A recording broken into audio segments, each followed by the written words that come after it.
नमस्कार, आदाब। आप देख रहे हैं जेड लाइव टीवी। शुरू करते हैं खबरों का सिलसिला। राष्ट्रीय लोकदल के मुखिया जयंत चौधरी गुरुवार को जटारी में जनसभा को संबोधित करने पहुंचे। इस दौरान भाजपा गठबंधन के प्रत्याशी सतीश गौतम और हाथरस के प्रत्याशी के समर्थन में वोट मांगा। उन्होंने कहा कि देश में एक ही विकल्प है और एनडीए मजबूती से चुनाव लड़ रहा है। वहीं मायावती द्वारा पश्चिमी उत्तर प्रदेश को अलग राज्य बनाने का समर्थन करते हुए जयंत चौधरी ने कहा कि छोटे राज्य बनाना अच्छी बात है, लेकिन मायावती सरकार में नहीं आ रही है, इसलिए उनके कहने का कोई मतलब नहीं है। उन्होंने कहा कि किसानों के लिए सरकार काम कर रही है, आगे और मजबूती से करेगी। अब आरएलडी का साथ आ गया है। विश्वास करें, उत्तर प्रदेश और देश में किसानों के लिए अच्छे काम होंगे। ये शुरुआत हुई है। चौधरी चरण सिंह को भारत रत्न दिया है। छोटी मोटी जो नाराजगी है, उसे भूलकर कमल को वोट देने की अपील की। उन्होंने कहा कि आज उत्तर प्रदेश देश के 3 प्रदेशों में गिना जा रहा है। इसका कारण यह है कि सरकार में भ्रष्टाचार नहीं है, कानून व्यवस्था ठीक चल रही है। निकल के जाना चाहिए उत्साह के साथ, थोड़ी कमी। कारण मुख्य ये है कि जब कांटे का मुकाबला होता है तो लोगों की रुचि बनी रहती है, इस ओर भी उस ओर भी। और तो 2 ही बड़े पहलवान थे और उन्होंने तय कर दिया कुश्ती, बड़ी कुश्ती हम नहीं करने के, हाथ मिला लिए, तो फिर कोई दंगल कौन देखने जाएगा। तो मुख्य कारण यह है कि लोकदल और बीजेपी साथ आ गई।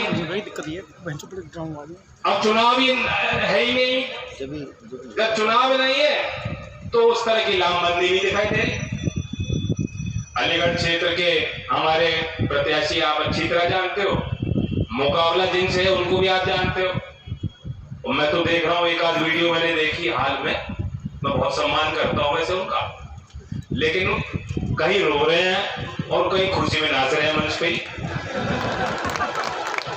मुझे समझ नहीं आया, दुखी है खुश है, वो खुद नहीं समझ पा रहे कि क्या हुआ मेरा। असल में वो टिकट तो चाहते नहीं थे शायद, वो तब तक चाहते थे जब तक हम उनके साथ थे।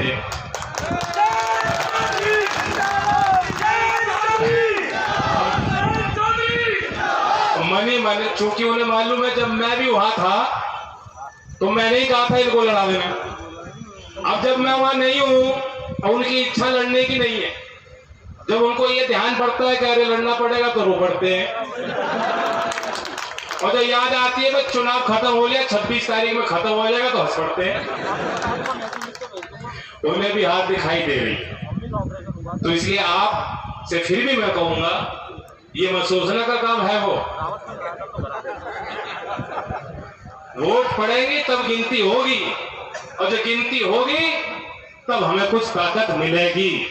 मैं लोकदल के कार्यकर्ताओं को कह रहा हूं, हम लोग विपक्ष में रहे 17-18 साल से, हम प्रदेश में सत्ता में नहीं है।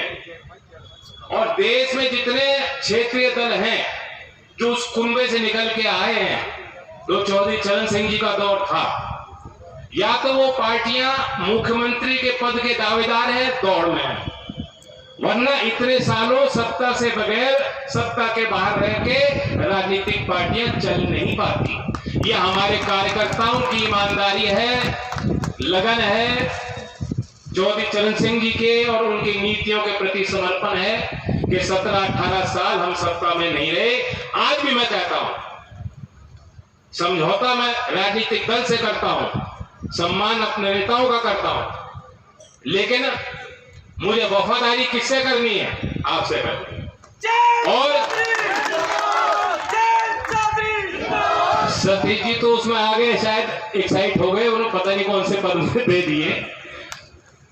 चौधरी साहब के बारे में कहते हैं, चौधरी चरण सिंह जी भी रखते कि कब पता लग जाए, परिस्थिति बदल जाए।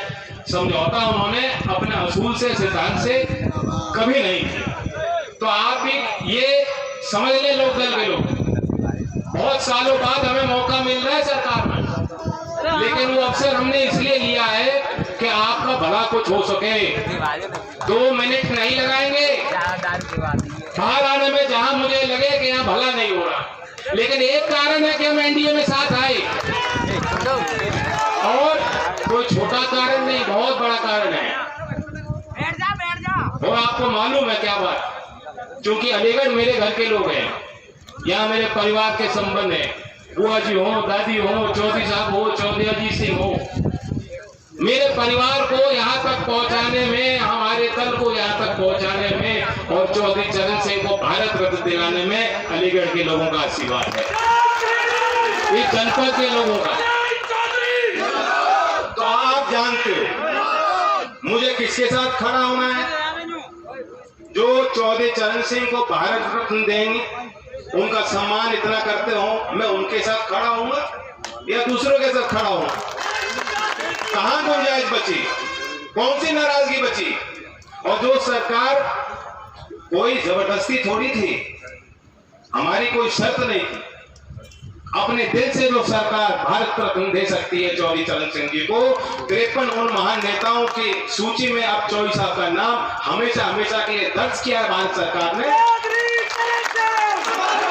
मैं समझता हूं ऐसी सरकार कल को देहात के लिए, आपके तरक्की के लिए, किसान के लिए जो भी काम करना हो, छोटा हो बड़ा हो, कोई कसर ऐसी सरकार छोड़ेगी नहीं। और इस भावना को समझते हुए हम एनडीए में आए कि कुछ बेहतर काम किसानों के लिए हो जाए। मैं ये मानता हूं किसान का हक है कि जो मेहनत किसान करता है उसको वाजिब मूल्य मिलना चाहिए, और एमएसपी के सवाल पे हमारा मत है, और एनडीए की तरफ से मैं कह सकता हूं, बीजेपी का भी इस पे मैनिफेस्टो आ चुका कि लगातार लागत के अनुरूप, लागत के हिसाब से लाभकारी मूल्य दिलाने के लिए एमएसपी में बढ़ोतरी होती रही है और होती रहेगी। इसके अलावा मैं समझता हूं कि मंडियों का निर्माण हो, जो गांव में छोटी मंडियों की व्यवस्था, गांव में हाट की व्यवस्थाएं हैं, उन्हें जो है पक्का करा के वहां सुविधाएं दिलाई जाएं। और भारत सरकार पहले ही कह चुकी है, 2018 से योजना चल रही है कि देश में 22,000 ग्रामीण हाट विकसित किए जाएंगे, जहां पे होलसेल और रिटेल दोनों का व्यापार हो, ताकि किसान को बेहतर विकल्प मिले। दूसरा पहलू है कि भाव बेहतर कैसे मिल सकता है? ग्राहक कुछ भाव देता है, किसान मजबूरी में किसी भाव में बेचते हैं। जो बीच की कड़ियां हैं, खाद्य प्रसंस्करण जो उद्योग है, ड्राई करके फ्रीज ड्राई, इस काम की आलोचना नहीं करते, हम तो दूसरी बात करते थे। क्या काम है कि सीधा लाभार्थियों को चिन्हित करके सरकारी योजनाओं का लाभ सीधे पहुंचा रही है सरकार। स्वास्थ्य के क्षेत्र में आप 5 लाख तक का जो मुफ्त इलाज, उसमें नहीं देखा जाता मुसलमान है, हिंदू है, दलित है, ब्राह्मण है, जाट है, कोई मतलब नहीं है। आपका पंजीकरण है, सरकार पे आपका डेटा है, तो आपका हक बन गया। उसी हिसाब से गरीब की आवाज बन रहे हैं, बिचौलिए की जरूरत नहीं है। तो एक सफाई करी है सरकारी तंत्र के अंदर, योजनाओं को प्रभावी बनाने के लिए सोच विचार अध्ययन हुआ है, पहले नहीं होता। ये बहुत बड़ा अंतर है। और सबसे बड़ी चुनौती है कि दिल्ली में बैठ के अच्छी अच्छी योजना बन जाती है, आपको वंचित रखा जाता है, गरीब आदमी को जानकारी नहीं हो। सबसे बड़ी चुनौती है। एक और उपाय जो भारत सरकार ने किया है, मेरी मातृशक्ति बेटी कम संख्या में आई, लेकिन ये सीधा आपसे जुड़ा हुआ उपाय है कि समूह बनाओ, संगठन बनाओ। आज सेल्फ हेल्प ग्रुप, और उसमें अधिकतर महिलाएं हैं जो अपने आप को संगठित करती हैं, अपनी पूंजी जोड़ती हैं, सरकार उनको सुविधा देती है, पंजीकृत होके उनके बाद उनको सहायता अनुदान मिलता है, और वो तय करती है हमें क्या करना है। कभी कभी पैसे जोड़ के जो छोटे खर्चे होते हैं, लोन लेने होता है, उनको बैंक लोन नहीं देता, महिलाओं उनके पास जाती हैं, मेंबर बनती हैं, सदस्य बनती हैं समूह के, और उनको पैसा मिल जाता है, घर के खर्चे निकल। उनकी स्वावलंबी बनाना, आप ताली बजा रही हो, उनमें से कोई नहीं बजा रहा, ये भी नहीं चाहते। ये और मैं बताऊं, अलीगढ़ में कितने सेल्फ हेल्प ग्रुप हैं, कितने हैं? स्वयं सेवा के जो समूह हैं बहुत ज्यादा हैं।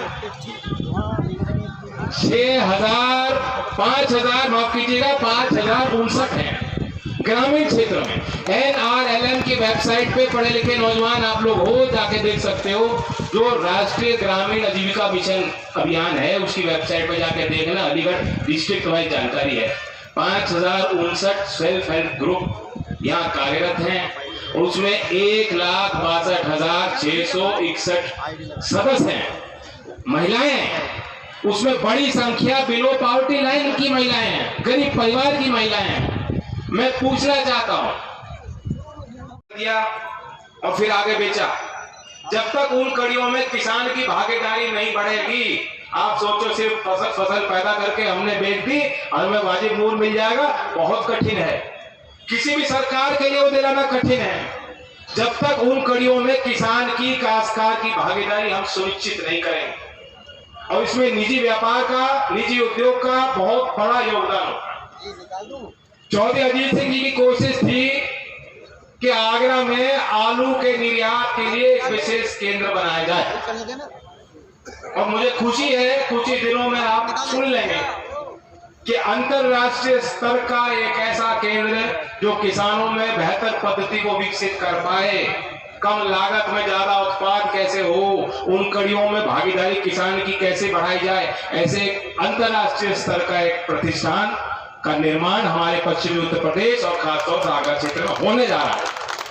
बहुत जल्दी करार भारत सरकार की तरफ से हो जाएगा और सार्वजनिक हो जाएगा। तो यही तरीका है। चौधरी चरण सिंह जी के लिए सबसे बड़ी चिंता थी कि मैं गरीबी, गांव की गरीबी दूर कैसे करूं। अमीर और गरीब में अंतर बढ़ना नहीं चाहिए, लेकिन जो विश्व भर में मॉडल विकसित हो गया और आज वो हकीकत है और उसे बदला नहीं जा सकता। पूंजी कम लोगों के हाथ में जा रही है, बढ़ रही, संपत्तियां कम लोगों के हाथ में जा रही, बढ़ रही। लेकिन उपाय क्या है? निश्चित तौर पे जो इंडिया के नेता है, जो दावे वो कर रहे हैं, वो देश के लिए उपाय कारगर और प्रभावी और सच्चा उपाय है ही नहीं। वह झूठ बोल रहे हैं। दो नेता हैं, एक है ऑलमोस्ट पीएम और दूसरे हैं ऑलवेज सीएम। ऑलमोस्ट पीएम कह रहे हैं कि झटाझट, खटाखट, फटाफट गरीबी खत्म कर दूं। और उनकी दादी जी क्या कह गई थी, भूल गए। गरीब आदमी भी जानता है कि झटाझट फटाफट तो हमारी गरीबी खत्म होने वाली नहीं है। महीने में 4,000 दो, 5,000 दो, 8,000 दे दो, उससे नहीं होगा, क्योंकि महंगाई उससे 2 गुना बढ़ जाएगी। आप जानते हो कि 1,000 रुपए की जो 10 साल पहले वैल्यू थी और आज वैल्यू थी, बहुत अंतर आ गया, जमीन आसमान का। क्रय शक्ति बढ़ाओ, स्वावलंबी बनाओ, सामाजिक सुरक्षा भी दो। और मैं दावे के साथ कह सकता हूं कि भारत सरकार ने 5-10 साल में ये अच्छा काम किया है। ने इन सेल्फ हेल्प ग्रुप के लिए कुछ कहा था, कुछ वादा किया था, या करने की कोई ठानी थी? आज ये सरकार कह रही है कि लखपति बनाएंगे। मतलब अलीगढ़ की ही 1,62,661 जो सदस्य हैं वह लखपति बनने जा रहे हैं, ये वादा है, इसलिए वोट निकलनी चाहिए। तो किसान के लिए भी काम हो, कुटीर उद्योग के क्षेत्र में काम हो।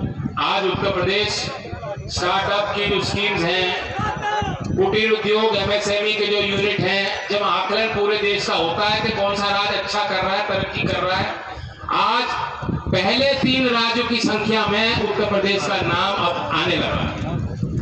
और उसका कारण यह है कि अब लोग मान रहे हैं कि सरकार की बेवजह अनहैंग दखलंदाजी नहीं होगी, भ्रष्टाचार नहीं होगा, कानून व्यवस्था में थाने में जाके किसके खिलाफ रिपोर्ट लिखनी, किसको छोड़ना, ये कुर्ताधारी लोग, नेता, बड़े नेता लोग जो धौंस जमाते हैं, गरीब पे गबन करना चाहते हैं, ऐसे लोग, उनकी एंट्री थाने में बंद होगी।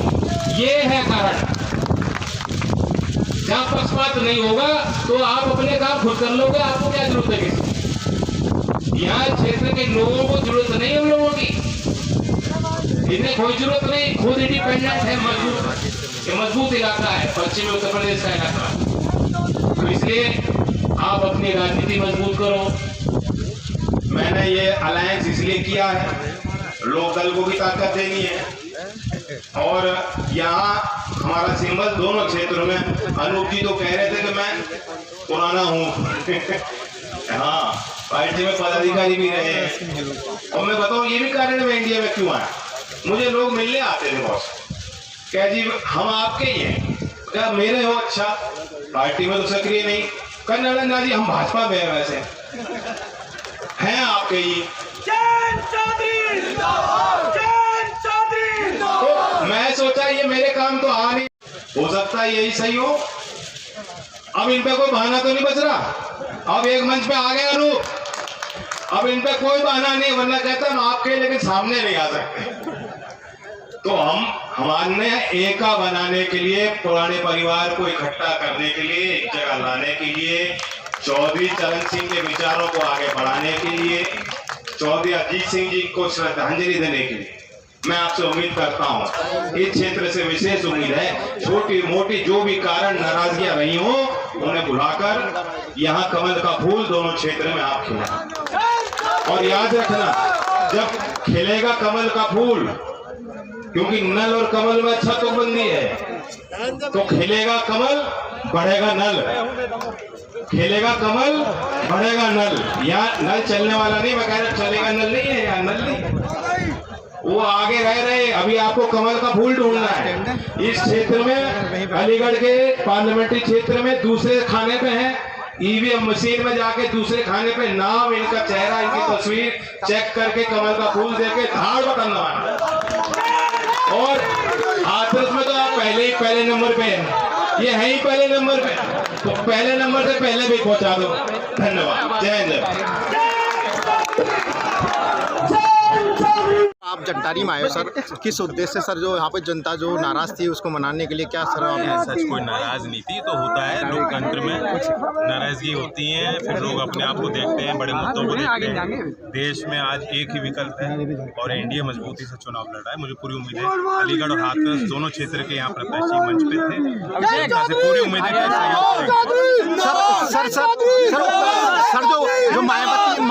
सर जो मायावती आई थी और वो कहने की दूसरा राज्य बनाया जाए, क्या कहना है सर? दूसरा राज्य, छोटे राज्य की बात उन्होंने की है, कोई बुरी बात नहीं, अच्छी बात है, लेकिन वो सरकार में आ नहीं रही, इसलिए उनके कहने का ज़्यादा अर्थ नहीं। सर अखिलेश जी ने कहा है जो जिन्होंने किसानों का अपमान किया, आज वही किसान उनसे मिल गए, क्या कहें?